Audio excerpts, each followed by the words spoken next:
entire fleet of ships fly into the crater back in 1988. Empecé a investigar esto porque vi una nave muy grande. I saw a very big ship, about 300 meters in diameter. It had a lot of lights and windows.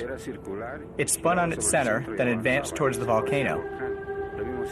I have seen them go in and come out in groups of 30 at incredible speeds, going towards space. They live in the center of the volcano.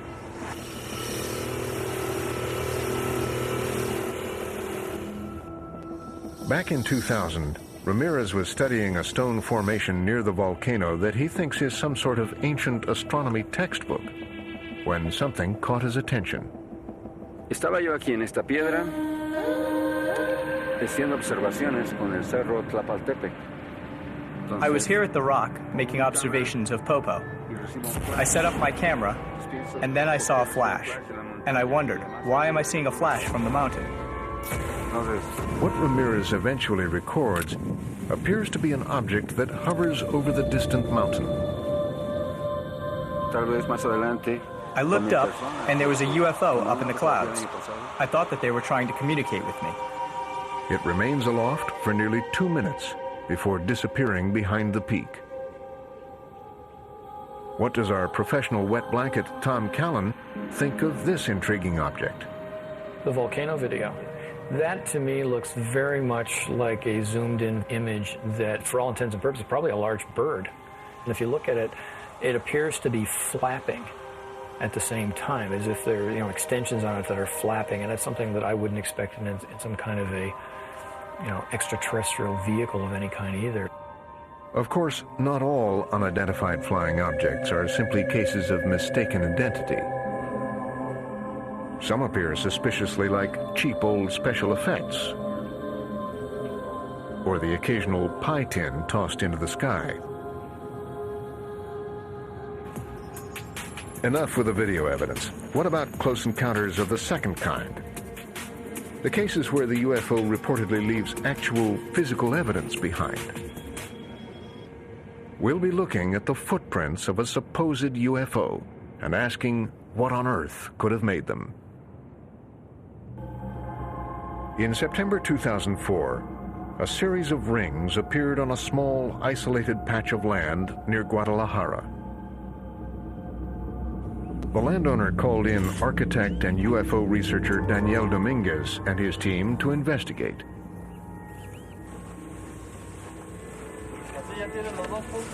They spent a few nights observing the field, and sure enough, a spherical light appeared.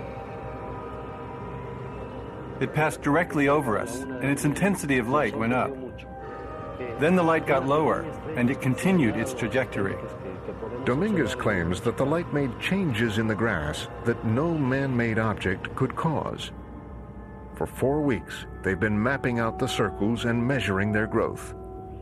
They're also taking soil samples to test for radiation, which Dominguez believes caused the circles. We got this sample on September 17th. As you can see, the grass has a greener tone, and the blade's width is bigger than the rest of it.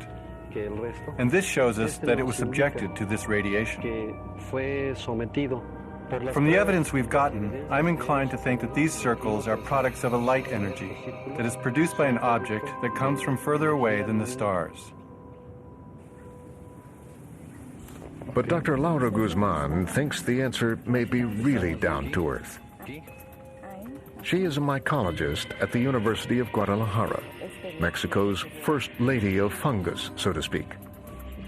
But what on earth does fungus have to do with UFOs? This is a very big piece of mycelium growing around maybe a piece of wood or root.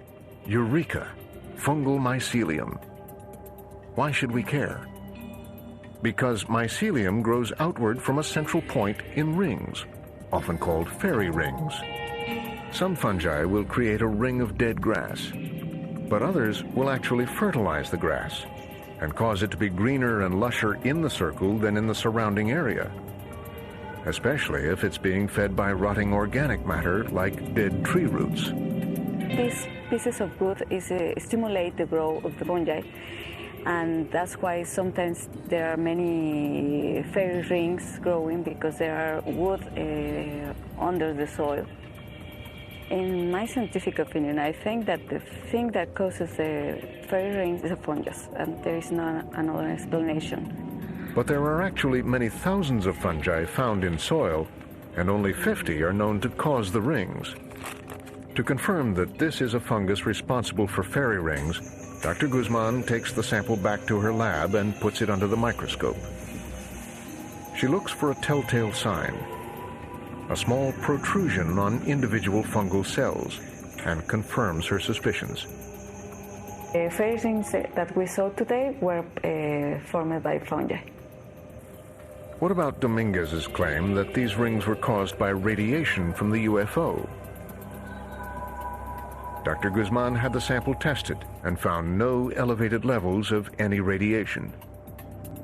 So this close encounter of the second kind turns out to be a close encounter of the mushroom kind. Mexico is awash in encounters of the first, second, and third kinds. Although the third type, the actual encounter with aliens, is virtually always achieved through mental telepathy and heavy use of flashlights, making the contact a bit hard to verify. Curiously, though, almost no one in Mexico has reported being abducted by aliens. This is in sharp contrast to the neighbors up north. According to some polls, millions of Americans have been taken into UFOs and poked, probed, and even impregnated. Why this division north and south of the Rio Grande? This sort of thing is a culture-bound belief. I mean, presumably, if aliens are in fact abducting people, they're not simply abducting Americans, but presumably Mexicans and Brazilians and Portuguese at the same rates.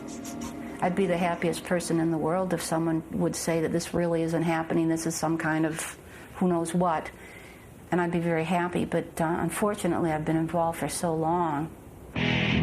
But before we enter the terrifying world of alien abduction, let's return to that strange event recorded by a Mexican military aircraft on infrared. Nearly a dozen unidentified objects for which the military could find no explanation. Could this be definitive proof of alien visitations? On that fateful March afternoon in 2004, a routine military flight became a frantic effort to identify objects that seemed to be flying parallel to the plane. Invisible to radar and the naked eye, they were visible only in infrared. The Mexican military released the infrared records of the flight's encounter with unidentified objects, creating a sensation in the media.